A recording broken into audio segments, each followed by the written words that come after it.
আসসালামু আলাইকুম রহমতুল্লাহ। যারা এই ভিডিও দেখছেন সকলকে অনুরোধ করব প্রথম থেকে লাস্ট পর্যন্ত দেখবেন ইনশাল্লাহ।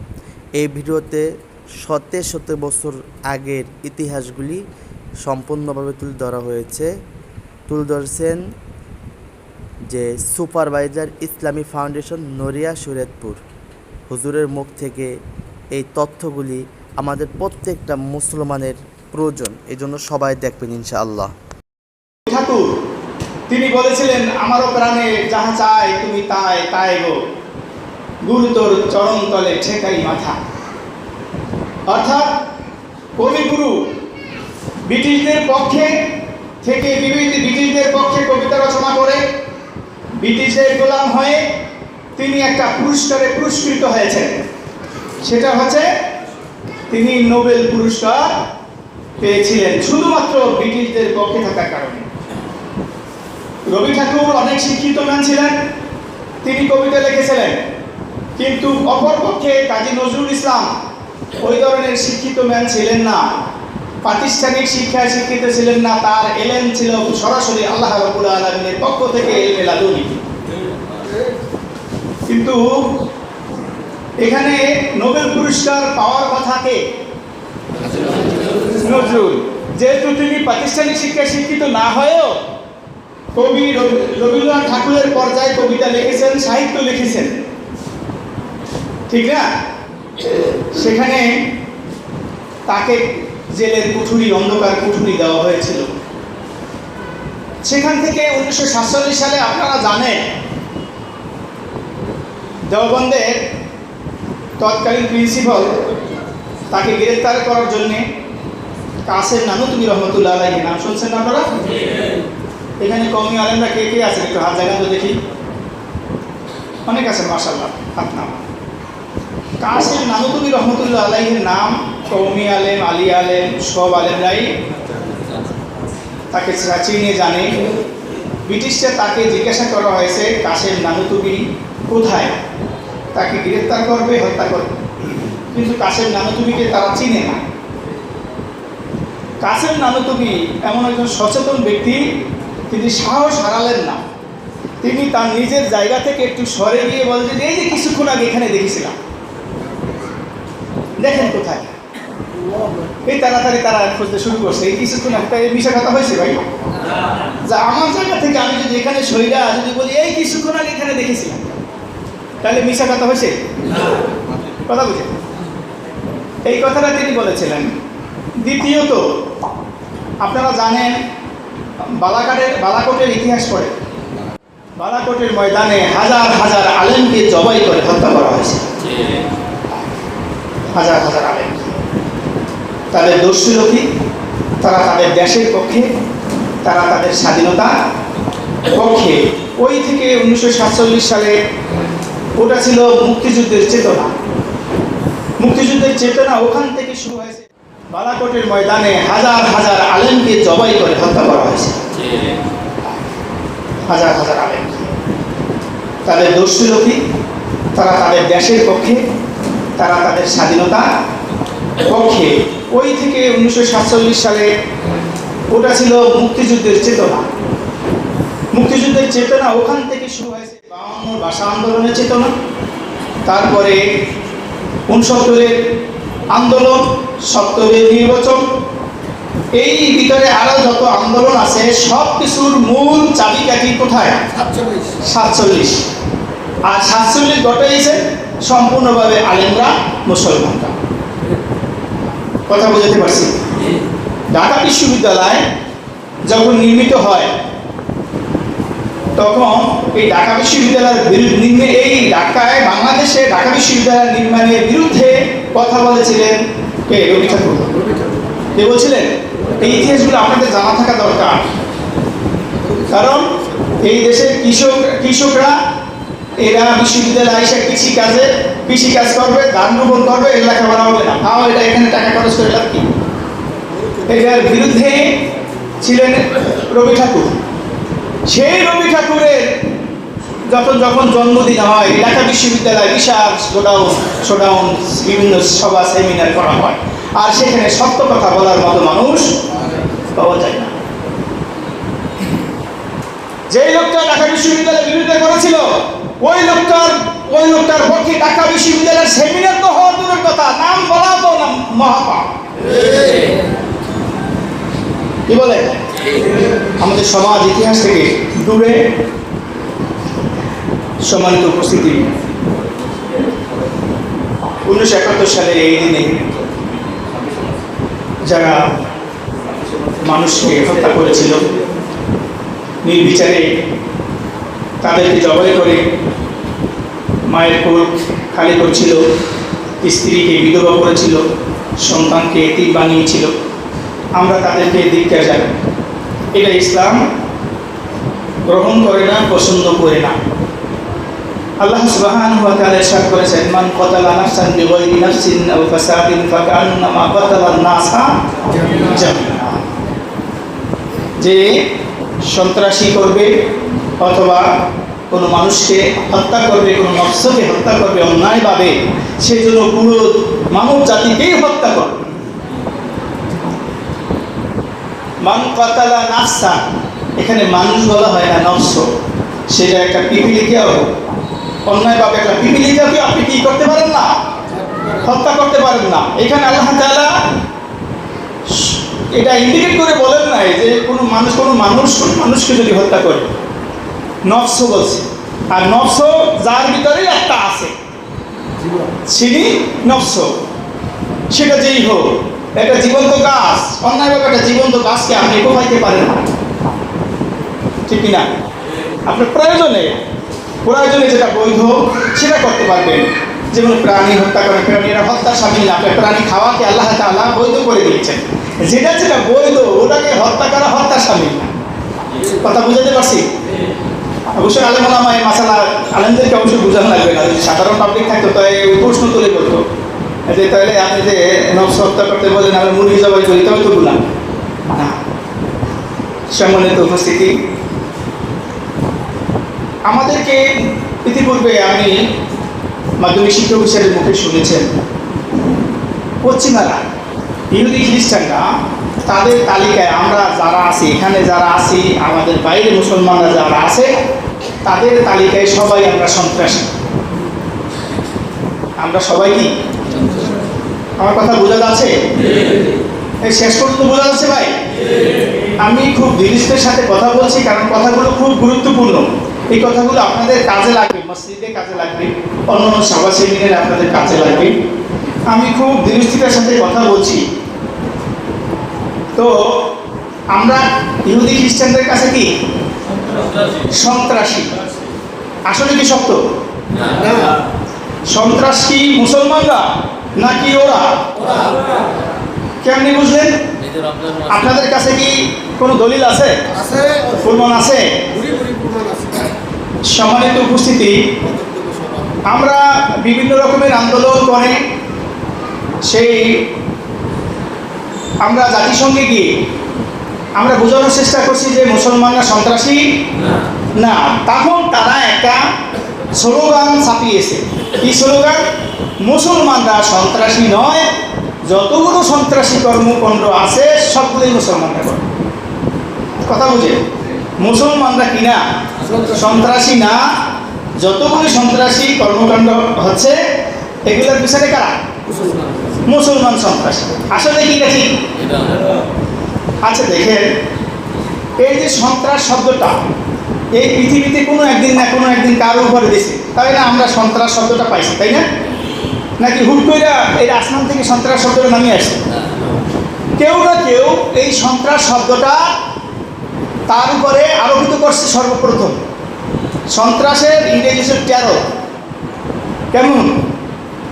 এরপরে আমরা একটু পিছনের দিকে তাকাই, সন্ত্রাস শব্দটা কার উপরে চাপানো হয়েছিল, কাকে দিয়েছিল সারা বিশ্ব সন্ত্রাস হিসাবে?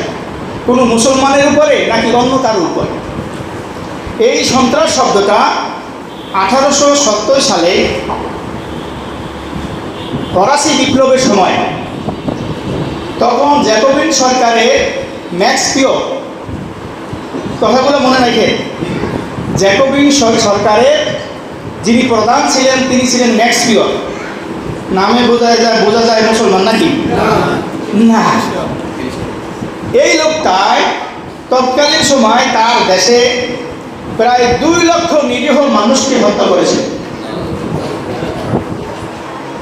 এই জন্য তামাম বিশ্ববাসী, তামাম বিশ্বের সকল প্রেসিডেন্টরা একত্রিত হয়ে, জাতিসংঘে একত্রিত হয়ে তখন এই লোকটার একটা নাম দিয়েছিল সবাই মিলা। এই সর্বপ্রথম ওইটার নাম হচ্ছে টেরর, মানে সন্ত্রাস। ওইটাই হচ্ছে সন্ত্রাসী। ওই সর্বপ্রথম নাম 1770 সালে, 1770 সালে। এখন 1770 থেকে 1774 সালে 4 বছরে সে কিন্তু 2 লক্ষ মানুষকে হত্যা করেছিল। তখন তাকে সে সন্ত্রাসী হিসাবে তাকে বিচারের কাঠগড়ায় উত্থিত হয়েছিল। সম্মানিত উপস্থিতি, এরপরে দেখেন, এটা হলো 1770 সালে।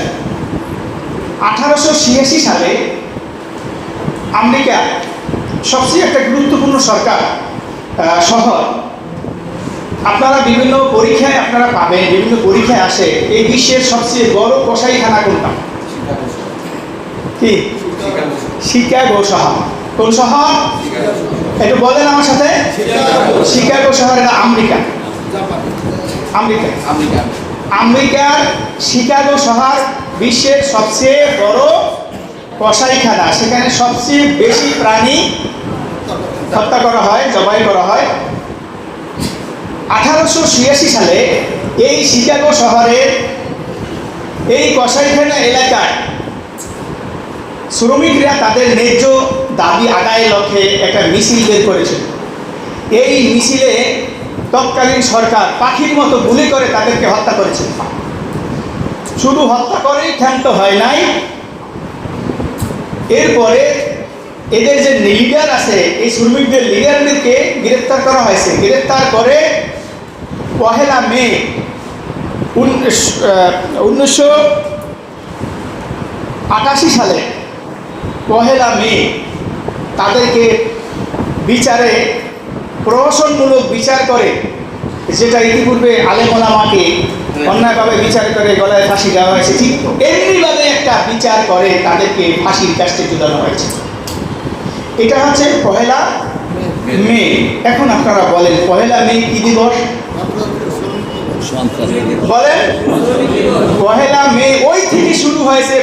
আমার কথার প্রত্যেকটা ইতিহাসের ভিতরে আপনারা পেয়ে যাবেন আমরা যে এই দিবসগুলো পালন করি, যা কার্যক্রমগুলো, কারণ সেগুলো আইসে যাবে আমার কথার ভিতরে। আমরা 1 মে কোন দিবস পালন করি? জাতীয় শ্রমিক দিবস। এবং খুব গুরুত্বপূর্ণের সাথে সারা বিশ্ব শ্রমিক দিবস পালন করে। কোন ঘটনা থেকে? ওই আমেরিকার শিকাগো শহরে ওই কসাইখানার ওই শ্রমিকদেরকে হত্যা করার, তারা নিহত হওয়ার মধ্যে দিয়ে ওই দিন থেকে তাদের এই দিবসটা পালিত হয়। সম্মানিত উপস্থিতি, তাহলে আমরা দেখলাম যিনি সর্বপ্রথম সন্ত্রাসের উপাধি পেল উনি মুসলমান না। 1770 সালে যে জ্যাকোবিন সরকার এই কর্মকাণ্ড ঘটাইয়েছেন, 2 লক্ষ মানুষকে মেরেছেন, তার কাছ থেকে তাকে দিয়ে শুরু হয়েছে সন্ত্রাসের পদার্থ। এরপরে এই 1886 সালে শ্রমিকদেরকে হত্যা করে গলায় ফাঁসি দিয়ে তাদেরকে হত্যা যারা করেছিল তারা কি মুসলমান ছিল? তারা কেউই মুসলমান ছিল না। আমি বলতে চাচ্ছি সন্ত্রাসের কর্মকাণ্ডের সাথে মুসলমানরা জড়িত নাকি ইহুদি খ্রিস্টানরা জড়িত, এই বিষয়টা কিন্তু এখন চলছে। এরপরে 1901 সালে লস অ্যাঞ্জেলেস দ্বিতীয় আলেকজান্ডারকে যারা গুলি করে হত্যা করেছিল, এর সাথে আছে আরও কয়েকশো নেতাকর্মী ছিল। তাদেরকে বোম্বিং করে যারা সন্ত্রাসী হামলা ঘটে তাদেরকে হত্যা করেছিল, তারা কিন্তু একজন মুসলমান ছিল না। এই সন্ত্রাসী গ্রুপ তারা মুসলমানরা ছিল না। তারা এই সন্ত্রাসী গ্রুপের একটা নাম আছে, কিন্তু সেই নামটা একটু পরে বলছি, আগে আপনার ইতিহাসটা নেন, তারপরে কারা কারা এই হামলাগুলো করছে সেই বিষয়টা আপনাদের সামনে তুলে ধরবেন সামনে। এরপরে দেখেন 1903 সালে আমেরিকার প্রেসিডেন্ট ম্যাককিনলিকে রাজপথে বোম্বিং করে গুলি করে তাকে হত্যা করা হয়। তাকে হত্যা করেনি, তার সাথে আরও ছিল কয়েক হাজার সাধারণ পাবলিক, সাধারণ মানুষ, তাদেরকেও তারা বোম্বিং করে কি করেছে, হত্যা করেছিল। এরপরে 1905 সালে লন্ডনের পেপার মিলসে, সেখানে বিশাল, সারা পৃথিবীর সবচেয়ে বড় পেপার মিলস, হাজার হাজার কর্মী সেখানে কাজ করে। সেখানে তারা এক শ্রেণীর সন্ত্রাসীরা তারা সেখানে বোম্বিং করে তাদেরকে হত্যা করেছিল। এই হত্যাকাণ্ডের সাথে কোনো মুসলমান জড়িত ছিল না। 1910 সালের হত্যাকাণ্ড, 1914 সালের হত্যাকাণ্ড, 1925 সালের হত্যাকাণ্ড, এগুলো বলতে গেলে অনেক সময় লাগবে, শুধুমাত্র আমি কাজ করে যাচ্ছি। 1934 সালের হত্যাকাণ্ড, 1942 সালের হত্যাকাণ্ড, 1945, 46, 47, 48 সালের হত্যাকাণ্ডের সাথে কোনো মুসলমানরা জড়িত ছিল না। এখন আসেন, এদের সাথে কারা জড়িত ছিল? এই পৃথিবীর ভয়ঙ্কর 3টা সন্ত্রাসী গোষ্ঠী আছে। একটা আছে হেগানা, ইস্টার্ন গ্যাং, আরটা আছে ইয়ারগুন, হেগানা, ইস্টার্ন গ্যাং। এই পৃথিবীতে এই সবচেয়ে বড় বড় 3টা সন্ত্রাসী গ্রুপ আছে। একটা সন্ত্রাসী গ্রুপ আছে যারা এই আপনাকে কি বলি, গুপ্ত হত্যা আছে না? গুপ্ত হত্যারে কি বলে? হ্যাঁ, আত্মঘাতী বলে বা গুপ্ত হত্যা বলে, যেটাই বলেন। পৃথিবীর সবচেয়ে আত্মঘাতী হামলা, গুপ্ত হত্যাকারী সন্ত্রাসী গোষ্ঠীটা হচ্ছে তামিল টাইগার। এটা ইন্ডিয়ায়, এদেরকে বলে এলটিটিআই। এদেরকে পৃথিবীতে এদেরকে সন্ত্রাসী গ্রুপ বলা হয় না। এরা কিন্তু সবচেয়ে ভয়ঙ্কর সন্ত্রাসী। তারা আত্মহত্যা এবং চোরাগুপ্তা হামলার জন্য তারা সবচেয়ে ভয়ঙ্কর। আসতেছে তাদের কথাও। সম্মানিত উপস্থিতি, এই 3টা গ্রুপ, হেগানা, ইস্টার্ন গ্যাং, ইয়ারগুন, এই 3টা, একটা হচ্ছে এখানে খ্রিস্টানদের সন্ত্রাসী গ্রুপ আর 2টা ইহুদিদের সন্ত্রাসী গ্রুপ। এরা এই সমস্ত হত্যাকাণ্ড, এই আমি যে কথাগুলো বললাম, 1870 সাল থেকে শুরু করে 1948 সাল পর্যন্ত 752টা সন্ত্রাসী হামলা করেছে। কটা করেছে? 752টা। আমি আজকে যে প্রোগ্রাম আমার, এখানে লেখাপড়া করতে পারি নাই, আমি সব বাসায়। তো যতটুকু আমি বৈশা এখানে আপনারা দেখছেন, বৈশা আমি যতটুকু লিখছি অতটুকু বলতেছি। তো আমি প্রস্তুতি নিতে পারলে আর একটু ভালো বিস্তারিতভাবে আমি বলতে পারতাম।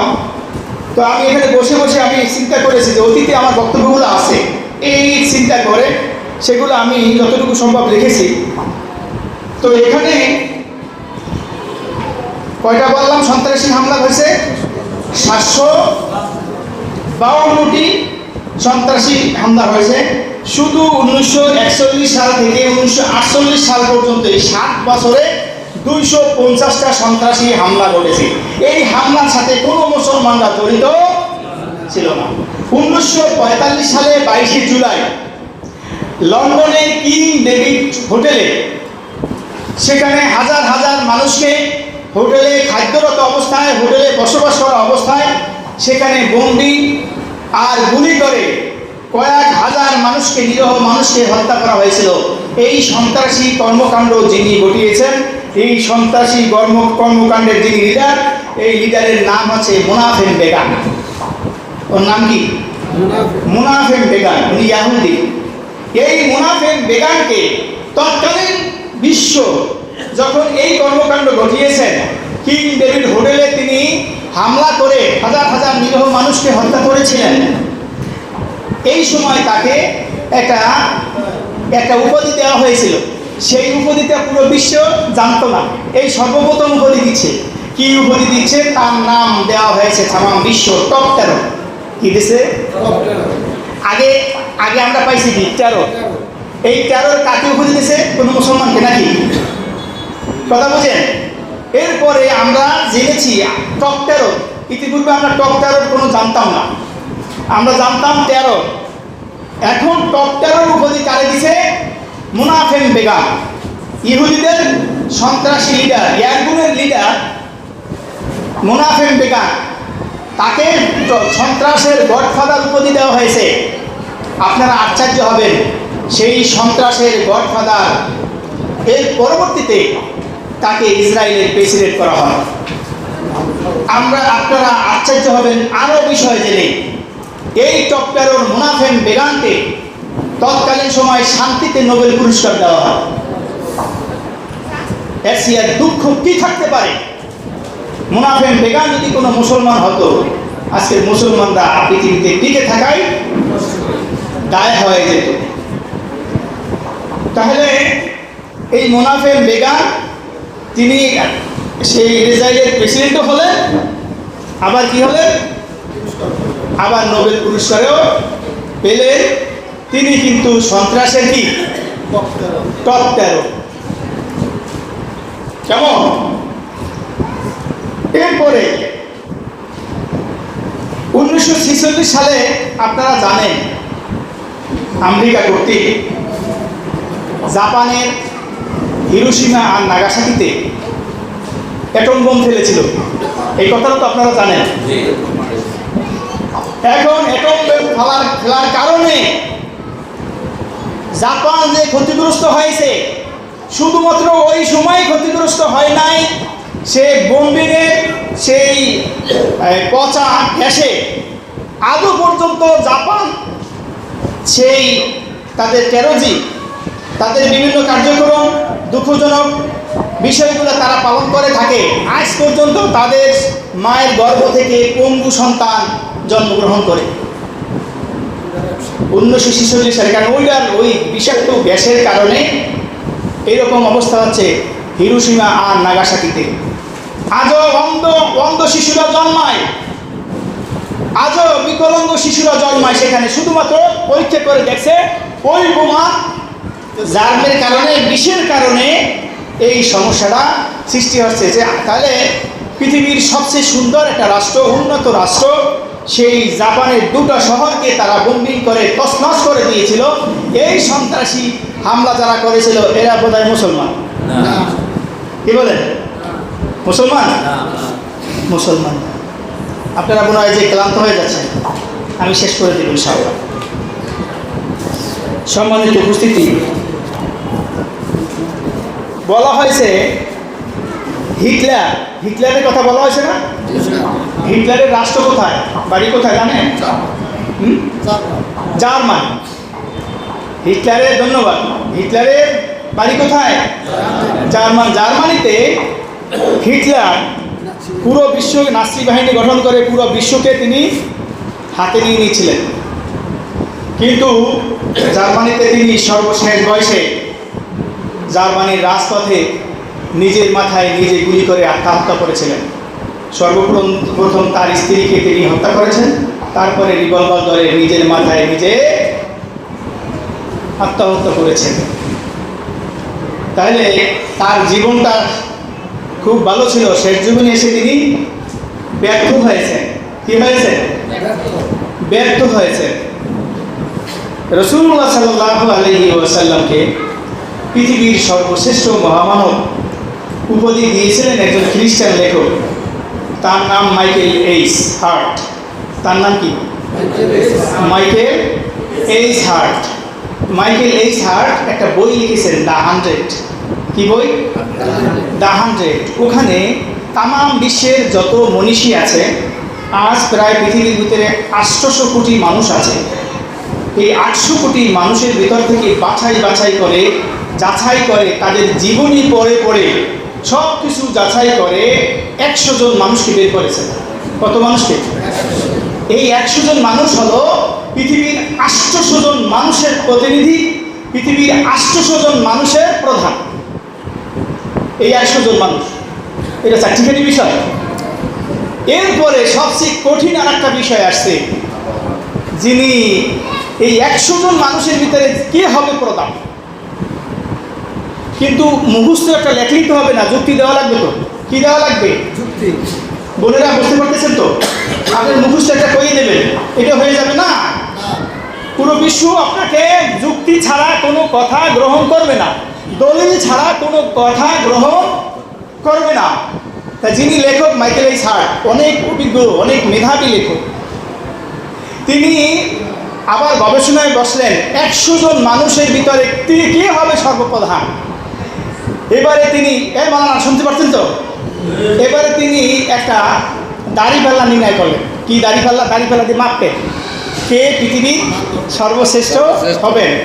কারণ যিনি ওই 100 জনের ভিতরে যিনি প্রথম হবে, তিনি 800 মানুষের ভিতরে সবচেয়ে মানুষ নয়, তিনি হবেন মহামানব। এখন তিনি কে হবে? এইটা নিয়ে খ্রিস্টান লেখক, উনি কোনো মুসলমানও না, এটা নিয়ে উনি ওজন করবেন। আর ওজন হলো বিবেকের উপর। এই দাড়িপাল্লার কোথায়? বিবেকের উপর এবং যুক্তি নির্ভর। তিনি যুক্তি নির্ভর করলেন যে পৃথিবীতে মানুষের সফলতা আছে যেমন বিফলতাও আছে, একটা মানুষ যেমন ব্যর্থতাও আছে তেমন কি আছে, এই দুইটা জিনিস প্রতিটা মানুষের জীবনে আছে না। তিনি একটা নীতি আবিষ্কার করলেন, একটা দাড়িপাল্লা আবিষ্কার করলেন, যার জীবনে কোনোদিন ব্যর্থতা নাই তিনি হবেন পৃথিবীর মহামানব। এই ইন্ডিয়ার ভিতরে কি আছে, এই 100 জনের ভিতরে কি আছে, এই গবেষণা শুরু করে দেন। এখন তিনি হয়তো তার সর্বপ্রথম তার নবী ঈসা আলাইহিস সালাম থেকে দিয়ে শুরু করলেন।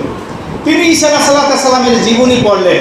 তিনি জীবনী পড়ে দেখলেন যে ঈসা আলাইহিস সালাম জীবনে কোনোদিন বিয়ে করেন, জীবনে যিনি বিয়ে করেন নাই, তিনি তার ফ্যামিলির সাথে, তার ওয়াইফের সাথে, পরিবারের সাথে তিনি সফল নাকি ব্যর্থ এই জিনিসটা অনুপস্থিত। কথা বুঝাতে পারছি ভাই? যিনি কোনোদিন বিয়ে করেন নাই, তিনি তার ওয়াইফের সাথে কেমন আচরণ করবেন? ভালো আচরণ করবে, ওয়াইফের সাথে ভালো ব্যবহার করে চলবে, ওয়াইফ তার মৃত্যুর পরে ওয়াইফ তার প্রশংসা করবে কিনা, এই বিষয়টাকেই আছে না মাথায়। কিন্তু তিনি বিবাহ করেনই নাই, সুতরাং এই জিনিসটা অনুপস্থিত, এই জিনিসটা তার জীবনে পাওয়া যায় না। এরপরে হযরত ঈসা আলাইহিস সালাম জীবনে কোনো যুদ্ধ করেন নাই। কি করেন নাই? যুদ্ধের ময়দানে সেনাপতি হিসাবে তিনি সফল নাকি ব্যর্থ? যেমন এই হিটলারের কথা বলছি, এই হিটলার প্রথম জীবনে সেনাপতি হিসাবে তিনি ছিলেন কি সফল, তিনি শেষ জীবনে এসে তিনি কি হয়েছে? ব্যর্থ হয়েছে। তার জীবনটা শেষ। এই হিটলার কিন্তু ওই 100 জন মানুষের ভিতরে আছে। এই হিটলারকে নিয়ে গবেষণা করেছেন। হিটলার কিন্তু তাহলে ওই হিটলার 1 নম্বরে আসতে পারেন না, তার জীবনের সফলতা ব্যর্থতা এরকম করে 100 মনীষী, এরিস্টটল, প্লেটো, সক্রেটিস, এরপরে যত পয়গম্বররা আছে সকল পয়গম্বরদের জীবনী উনি সেখানে, সকল পয়গম্বর না, কিছু কিছু পয়গম্বরদেরকে তিনি আনলেন যেগুলো তাদের ইতিহাস পৃথিবীতে আছে, সেগুলো নিয়ে আসছেন। মুসা আলাইহিস সালামকে নিয়ে আসছেন, ঈসা আলাইহিস সালামকে নিয়ে আসছেন, ইব্রাহিম আলাইহিস সালামকে নিয়ে আসছেন, এরকম মাত্র হাতে গোনা 4 জন পয়গম্বরকে নিয়ে আসছেন তার বইয়ের ভিতরে। আর সবই হচ্ছে কি বড় বড় ডক্টরেট, বড় বড় বিজ্ঞানী, এবং এগুলো যে মাসির শিক্ষালী কেমন সক্রেটিস, প্লেটো ইত্যাদি, এদের নামগুলো সেখানে আনা হয়েছে এবং তাদের সমস্ত জীবনী আলোচনা করে গবেষণা করে তিনি দেখতে পেলেন প্রত্যেকের জীবনে যেমন সফলতা আছে তেমন কি আছে, ব্যর্থতা আছে। কোন মানুষের জীবনে শুধু সফলতাটা পাওয়া যায়। এবারে সর্বশেষ আখিরি পয়গম্বর মুসলমানদের নবী মুহাম্মদ রাসূলুল্লাহ সাল্লাল্লাহু আলাইহি ওয়াসাল্লামকে নিয়ে বসলেন। মাইকেল এইচ হার্ট মুহাম্মদ রাসূলুল্লাহর জীবনী পড়ে তিনি চোখের পানি ছেড়ে দিলেন। এটা কি করে সম্ভব? একটা মানুষের জীবনে শুধু সফলতা আর সফলতা, তার জীবনে কোনো ব্যর্থতাই নাই, এটা কি করে সম্ভব? ইহুদি খ্রিস্টানরা শর্ত দিয়েছে, এই শর্ত যদি মানেন তাহলে আগামী বছর হজ করতে পারবেন, এবছর তো হজ করতে পারবেনই না। কথা বলছেন, এই ইতিহাস কথাটা জানেন কোথায় বিয়ে সন্ধি? তাহলে যতগুলো শর্ত দেওয়া আছে সব শর্তগুলো ইহুদি খ্রিস্টানদের পক্ষে, মুসলমানদের পক্ষে একটা ছিল, সেটা উভয়ের পক্ষে, যে যার যার মতো করে ধর্ম প্রচার করবে, কেউ বাধা দিতে পারবে না। এটা কিন্তু ইহুদিদেরও পক্ষে মুসলমানদেরও পক্ষে, শুধু একটা ছিল। কিন্তু মুহাম্মদ রাসূলুল্লাহ সাল্লাল্লাহু আলাইহি ওয়াসাল্লাম তার বিপক্ষে যতগুলো বাণী ছিল, যতগুলো শর্ত ছিল, সবই তার পক্ষে হয়ে তিনি সফলতা অর্জন করেছেন। তাহলে মোহাম্মদ রাসূলুল্লাহ সাল্লাল্লাহু আলাইহি ওয়াসাল্লামের জীবনী পড়ে দেখলেন, তিনি পারিবারিক জীবন নিয়ে আলোচনা করলেন। পারিবারিক জীবনে মোহাম্মদ রাসূলুল্লাহ সফল নাকি ব্যর্থ? ভাই, মোহাম্মদ রাসূলুল্লাহর ইন্তেকালের পরে তার 11 জন থেকে 13 জন স্ত্রী, 11 জন মূল স্ত্রী আর 3 জন হচ্ছে দাসী। এদের ভিতরে কেউ একটা আঙ্গুল তুলে কথা বলেন নাই মোহাম্মদ রাসূলুল্লাহ আমার বিরুদ্ধে, আমার সাথে বেইনসাফ করেছেন। এই কথাগুলো কি হই বলতে পারে না। সবচেয়ে মা বোনরা, আপনারা আশ্চর্য হবেন, মোহাম্মদ রাসূলুল্লাহ যখন ইন্তেকাল করেন, মা আয়েশা সিদ্দিকা রাদিয়াল্লাহু তাআলা আনহার বয়স তখন মাত্র 17 বছর। কয় বছর? এই 17 বছর সময় একটা নারী কেবলমাত্র জৈবন শুরু হয়। ওই নারী মোহাম্মদ রাসূলুল্লাহর বিরুদ্ধে একটা কথা বলেন নাই, বরং তার পক্ষে কথা বলেছেন অসংখ্যবার। কি বলেন? এরপরে তিনি সেনাপ্রধান হিসাবে তাকে গবেষণা করা হলো। সেনাপ্রধান হিসেবে মোহাম্মদ রাসূলুল্লাহ সফল নাকি ব্যর্থ? শিক্ষক হিসাবে, ধর্মীয় লিডার হিসাবে মোহাম্মদ রাসূলুল্লাহ সাল্লাল্লাহু আলাইহি ওয়াসাল্লাম তার সকল বিভাগ, সকল বিষয় নিয়ে, সকল ধাপ নিয়ে মাইকেল এইচ হার্ট গবেষণা করেছেন। শুধু গবেষণা করে একটা বিষয়ে আলোচনা, একটা বিষয়ে তিনি আশ্চর্য হচ্ছেন, পৃথিবীর এমন কোনো মনীষী নাই তার জীবন লেখার জন্য 1 লক্ষ মানুষকে জীবন দিতে হয়েছে। পৃথিবীতে এমন কোনো মনীষী নাই যার জীবন লেখার জন্য 1 লক্ষ মানুষের হায়াতকে জাস্টিফাই করা হয়েছে, যাচাই করা হয়েছে যে এই লোকটা জীবনে মিথ্যে কথা বলেছে কিনা, এই লোকটার বিরুদ্ধে মামলা আছে কিনা। যদি জীবনে মিথ্যে কথা বলে থেকে তার থেকে হাদিস গ্রহণ করা হতো না। মোহাম্মদ রাসূলুল্লাহর জীবনী যারা আলোচনা করেছেন, এরকম 1 লক্ষ রাবীদের জীবনকে তন্ন তন্ন করে যাচাই করা হয়েছে। পৃথিবীর একজন মনীষী নাই, একজন ইমাম নাই, একজন ব্যক্তি নাই যার জীবনী রচনা করার জন্য 1 লক্ষ মানুষের জীবনকে যাচাই করা হয়েছে। আমি কথাটা আলেম ওলামা বলতে আমি কথাটা সংক্ষেপে বললাম, বুঝেন নাই? হাদিস যারা রচনা করেছেন, হাদিস যারা বর্ণনা করেছেন, এমনি লগে হাদিস যে বলতো তাকে কি গ্রহণ করতো? যাচাই করছেন না? ইমামে বুখারী রহমতুল্লাহ আলাইহি একটা হাদিসের ব্যাপারে জানতেন। ওই খোরাসানে এক ব্যক্তি এই হাদিসটা জানতেন। তিনি এখান থেকে 3 মাসের পথ দূরত্ব অতিক্রম করে তার বাড়িতে গেলেন। তিনি গিয়ে দেখলেন তিনি বকরি চড়াচ্ছেন, আর বকরিকে ধরার জন্য এই জামার আস্তিন ধরে আয় আয় বলে ডাকতেছেন। জামার আস্তিনে কিছু নাই, তো বকরিটা ধরার জন্য তাকে একটা বলতেছে। এরকম আমরা বলি না সচরাচর? কি বলেন? এটা একটু ধোকা দিই না প্রাণী ধরার জন্য, এটা তো অবৈধ কিছু। কথা বুঝেন? ইমামে বুখারী কত সচেতন, তিনি যখন এই জিনিসটা দেখলেন তিনি ওখান থেকে ফিরে আসলেন, তার কাছে হাদিস গ্রহণ করলেন না। তিনি ডাক দিলেন, ভাই আপনি মনে হয় যে কোনো বিদেশি মেহমান, আপনি এখানে কেন এসেছেন? তিনি বললেন, আমি যে কারণে এসেছি আমার হয়ে গেছে। তো তারপরও বলেন, এরপরে ইমাম বুখারী বলছেন, আমি আপনি নাকি এই হাদিসটা জানেন? জি আমি এই হাদিসটা জানি। তো আমি আপনার কাছে এই হাদিসটা নেওয়ার জন্য এসেছিলাম, তাহলে আপনি চলে যাচ্ছেন কেন হাদিসটা না নিয়ে? তো তিনি বললেন, ইমাম বুখারী বললেন, যে এই লোকটা একটা প্রাণীকে ধোঁকা দিতে পারে সেই লোকটা তো আমাকেও ধোঁকা দিতে পারে। সুতরাং আমি আপনার কাছ থেকে হাদিস গ্রহণ করব না। এই ছিল হাদিস যারা গ্রহণ করেছে তাদের জীবন। একটা হাদিস গ্রহণ করতে তাদের পুরো জীবনকে তারা জাস্টিফাই করে হাদিসটা লিখেছেন। ইমাম বুখারী রহমতুল্লাহ আলাইহি আল্লাহ নবীর রওজার পাশে বসে হাদিস লিখতেন। আল্লাহ নবীর রওজার পাশে বসে হাদিস লিখতেন। ইমাম বুখারী বলছেন যে আমি একটা হাদিস লিখতাম আর 2 রাকাত নামাজ পড়তাম, লেখার আগে 2 রাকাত নামাজ পড়তাম। আমার মনে হচ্ছে যেন যেই হাদিসটার ব্যাপারে রওজা থেকে যতক্ষণ না আওয়াজ আসে এই হাদিসটা সঠিক, বুখারী তুই হাদিসটা লেখে নে, ততক্ষণ পর্যন্ত আমি ইমাম বুখারী হাদিস লিখি না। এইরকম হাদিসগুলা যাচাই করে। এই জন্যই বুখারী শরীফ কোরআনের পরে স্থান। এইগুলো বিষয় নিয়ে আরেকদিন আলোচনা করবো, এগুলো আলোচনার বিষয় আমার আজকের না।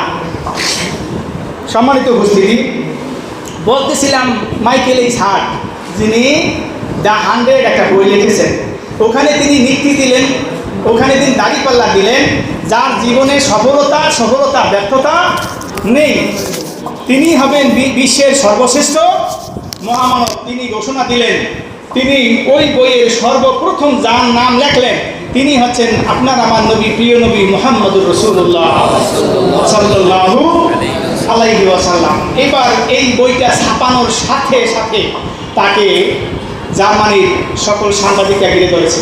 আগেই বলেছিলাম আপনাদের একটা কথা, যুক্তি ছাড়া, দলিল ছাড়া কোনো বক্তব্য আপনি পেশ করে ধরা খেয়ে যাবেন। এবারে আমেরিকা জার্মানির সকল সাংবাদিকরা তাকে গ্রেপ্তারে ধরেছে যে আপনাকে বলতে হবে যেই মুহাম্মদকে আমরা তামাম বিশ্ববাসী সন্ত্রাস বলে জানি, সেই মুহাম্মদের নাম আপনি যদি আপনার বইয়ের সর্বপ্রথম লেখেন তাহলে আমার নবী ঈসাকে আপনি অবমূল্যায়ন করলেন, মূসাকে আপনি অবমূল্যায়ন করলেন, এই জন্য আপনার ফাঁসি হবে।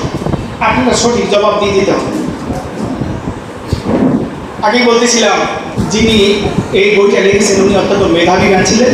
তিনি জবাব আগেই থেকেই তিনি রেডি করে রেখেছিলেন।